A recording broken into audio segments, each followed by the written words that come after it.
Olá pessoal, estamos de volta. Hoje eu vou passar um pouquinho para vocês sobre as duas proteínas que causam o mal do Alzheimer. A primeira proteína é a beta-amiloide. São fragmentos, tá, que podem se agrupar e formar placas entre os neurônios. Quando eu falo entre os neurônios, é fora, tá? Ele começa a formar pequenas placas.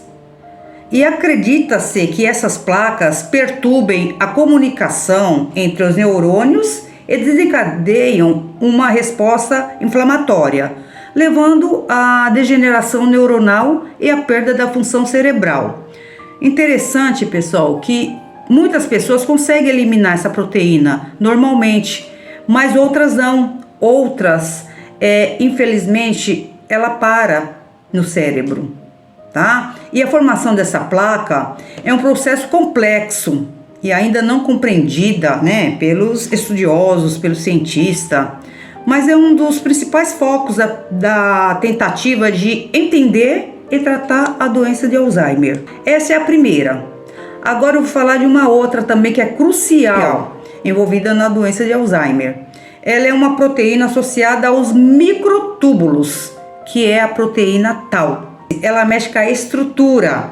Enquanto a outra, a placa, é fora, essa é dentro. É aqueles amaranhados. E o que acontece, gente, com as células? Quando acontece essa proteína tau, como é essencial para o transporte de nutrientes, ela não deixa os nutrientes passar para os neurônios.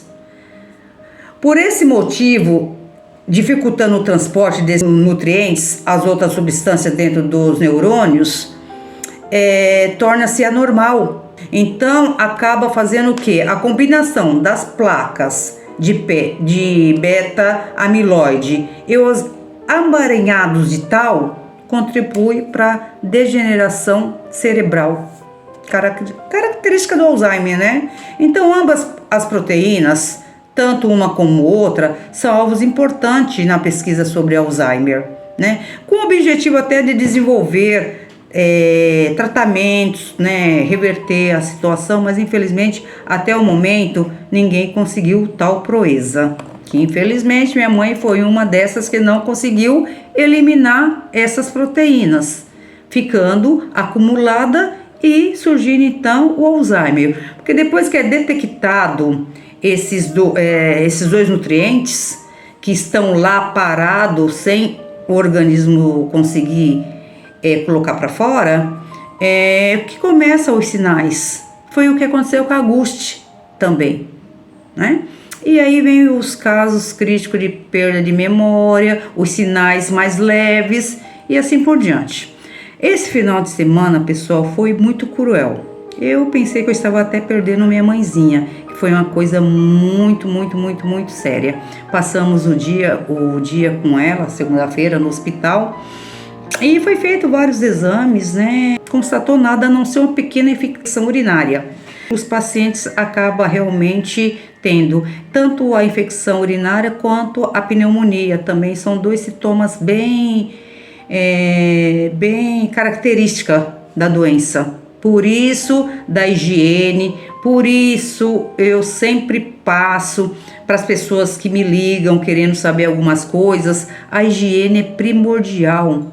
Mesmo que a filha tenha uma cuidadora, que é o meu caso, que eu tenho uma cuidadora que fica com a minha mãezinha de segunda a sexta, e os finais de semana fica comigo ou com uma outra irmã minha.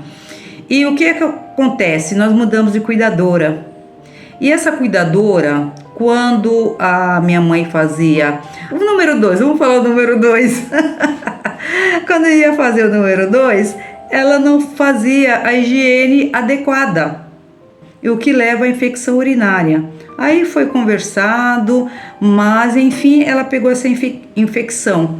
Mas o pior não foi isso. Que eu não sei se tem alguém aqui que já passou por esse momento. Se tiver alguém, comenta aqui embaixo no nosso vídeo. A minha mãe, ela simplesmente, a pressão dela caiu, foi de 6/4, ela vomitou assim, um vômito tipo borra de café, Eu não sei se já aconteceu com vocês, pessoal, mas é assustador. Eu pensei que ela estava falecendo, a realidade é essa. Mas mesmo assim, meu esposo estava comigo, com a graça de Deus, nós nos acalmamos, fomos para o hospital. Mas, como eu falei, não constatou nada sobre o vômito. Eu levei minha mãe por causa do vômito, que a infecção urinária também, se deixar, se não cuidar, é grave. Mas no caso dela não, estava bem no início, então foi bem tranquilo. Tá com medicação, mas ainda continua em observação devido a esse vômito. Então, pessoal, vocês cuidadores, vocês que têm que cuida, né, da mamãe ou do papai, fica atenta a tudo isso. A higiene primordial, não deixe de dar banho. Então é isso, são momentos que a gente tem que estar atento, tá bom, pessoal? Eu só queria, como falo, dividir um pouquinho essa experiência com vocês. Quem tiver alguma dúvida, quiser perguntar, pode me chamar aqui que eu dou um retorno para vocês, tá? E curta esse vídeo, compartilhe com outras pessoas que pode estar ajudando muitos, tá bom? Então, hoje essa informação que eu tenho que passar para vocês, que foi sobre as duas proteínas. Geralmente, no exame de sangue, a gente consegue detectar se essa proteína tá para mais, tá bom? Fica essa dica para vocês. Até o próximo vídeo.